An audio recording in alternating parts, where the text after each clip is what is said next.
Good afternoon, guys. We're going to be making a top 25 reference call. This call is the call that we make out into somebody's market. Once we've brought that person aboard, we're going to be scheduling ASAP appointments or field training appointments in their market with names that they've given us on their top 25. So the call I'm going to be making today is for my trainee. The trainee's name is Joe Green, and Bob Smith is the prospect, okay? So I'm going to go ahead and give Bob Smith a quick call here on my phone.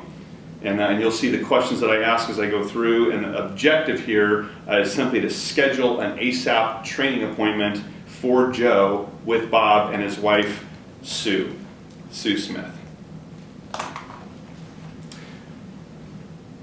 Hi, good afternoon. May I speak to Bob Smith, please? Oh, this is Bob Smith. Good afternoon, Bob. We don't know each other. My name is Mark Onstott, and I'm calling with Transamerica Financial Advisors here in regards to Joe Green. Joe had used your name as a training reference and had put your name down as a training reference. We're in the process of bringing him aboard with our firm, and I just had a few questions to ask you regarding Joe. Do you have just a moment or two here today, Bob? You do? Okay, great. Yeah, all I need is about 5 minutes or so, and I appreciate your help. Well, the first question I have is regarding Joe is, Bob, how long have you known Joe? Okay. All right, you've known him about 6 years. Okay, perfect. And Bob, what would you say, in what capacity do you know Joe? How do you guys know each other? Did you work together? Are you just friends? Okay. Okay, so you originally met him 6 years ago through, you guys used to work together? Okay, very good. And you're friends now? You guys hang out together now? Okay, great. So work originally and then friends. Great. And what would you say, Bob, in the 5 or 6 years that you've known Joe, what would you say are Joe's top 2 to 3 best attributes? What do you think he would bring to a company or an organization that he's working for or representing? Okay, integrity. Okay, great. Integrity would be one thing. Hard worker. Okay. Diligent. All right, good. Problem solver. Okay, great. If you don't mind giving me an example, you mentioned just a second ago that one of his attributes is being a problem solver. In what way have you, just in your experience with him, in what way have you seen him be good at solving problems? What was the environment that you saw that in? Okay, it was in a work environment, and he was good at solving problems with the computer program and also in working with clients. Okay, great. Okay, good. Those are great examples. Okay, very good. Well, Bob, I really appreciate you confirming our feelings about Joe. In my experience with him so far, he's been a great guy, but again, it's great to get that confirmation. I've just got one last question for you regarding Joe, but I'm first going to explain Joe's training process. The question will make a little bit more sense. Joe is going to be going through some state and federal licensing to work in the industry, where he'll be taking some classes to get through that licensing and that training. The second part of his training, though, is what I'm responsible for, and this is what we call field training. Most companies call it OJT, or on-the-job training. Are you somewhat familiar with on-the-job training? You are? Okay. Exactly. It's where somebody like Joe, who's new, follows around somebody more experienced like me to understand exactly what the job entails and what he's going to be doing. That's exactly right. Bob, the best way that I've found, and I've been here 16 years, the best way that I've found to help somebody like Joe get their initial field training completed is to do it with people like you, people he knows, people that Joe's comfortable with, people that hopefully won't beat up on him too badly, because again, you and Sue know that he's new with our company. It also gives Joe a realistic training environment, but also in a comfortable environment. Joe seemed to think that you'd be willing to help him with his field training. Would you say that Joe has enough credibility with you and Sue that you guys wouldn't mind helping him with his field training? You wouldn't? Okay, great. That would be great. And yes, I'll go through with you in just a second what it entails. All we need, Bob, is about 35 to 40 minutes of your time, not more than about 40 minutes. The objective of the field training appointment is to get Joe the training and exposure that he needs when he's going to be working with clients of our firm. Your role and Sue's role in this is really to ask a lot of questions as we go through what Joe is doing with us. One of the ways he'll learn is by watching me answer questions in a proper way.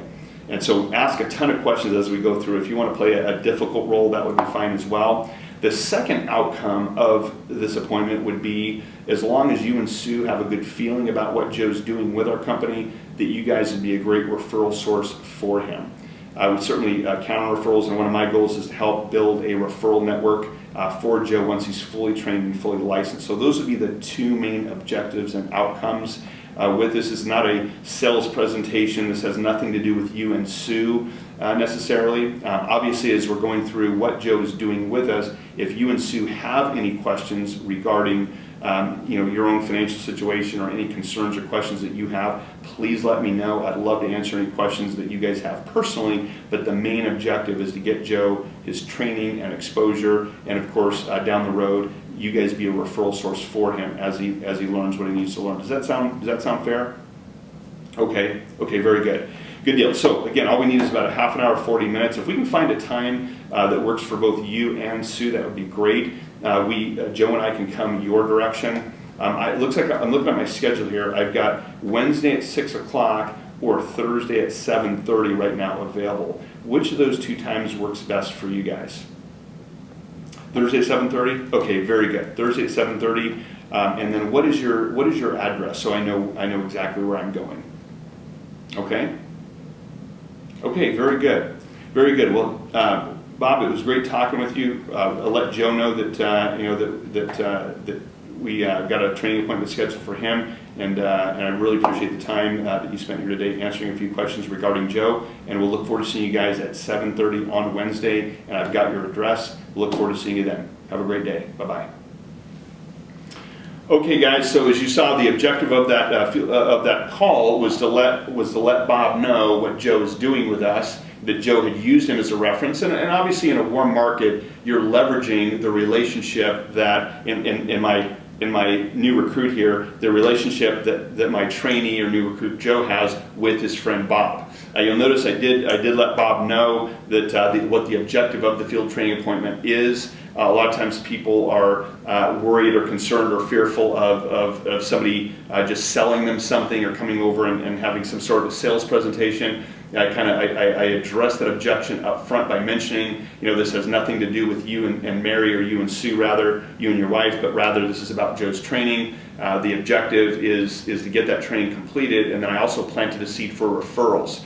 Now, obviously, you don't want to close the door too tightly on them getting a roadmap done. You notice, again, I did say this is not about you guys doing anything. This is not a sales presentation, but I did mention to him if he has any questions about, or if they have any concerns or questions that they need answered, I would love to answer them at that point, but the main objective is the things that I mentioned, so hopefully that was helpful. Okay, guys, I want to make just one more quick comment about the call that I just made. I know some of you may be thinking, if you're telling the client on the phone, or the prospect on the phone, that this has nothing to do with them necessarily, but more about the trainee's training appointment, that it may take away your option of getting a roadmap done. My experience has been that if I'm not, if I'm going into an ASAP appointment to tell a story, to ask good questions, the involvement questions, and uncover areas where we can help the family, I've never had somebody tell me, at the end of an ASAP appointment, if we could really help them. I've never had an issue come up where I was not able to get a roadmap because I said on the call that the appointment we were scheduling was not about them doing something. I think it's important a lot of times to say that, or if you sense that the person on the other end of the phone is willing to help their friend, but maybe there's some hesitation. A lot of times that hesitation is coming from the fact that they may be thinking that this is a sales presentation, or, what am I going to get myself wrapped up into? My friend's working with this new company, but this guy that I don't know, which will be you, making the call to them, again, they're getting themselves involved in a sales presentation or something where they have to buy something. So I've always found it powerful to just remove that objection. Because a lot of times if you're talking to the husband, for example, and you want the husband and the wife to be there, the wife may bring that up later, like what what is this guy coming over to do? To sell me something or to sell us something? Or, hey, the last time we had somebody come over, they camped out at our house until we bought something.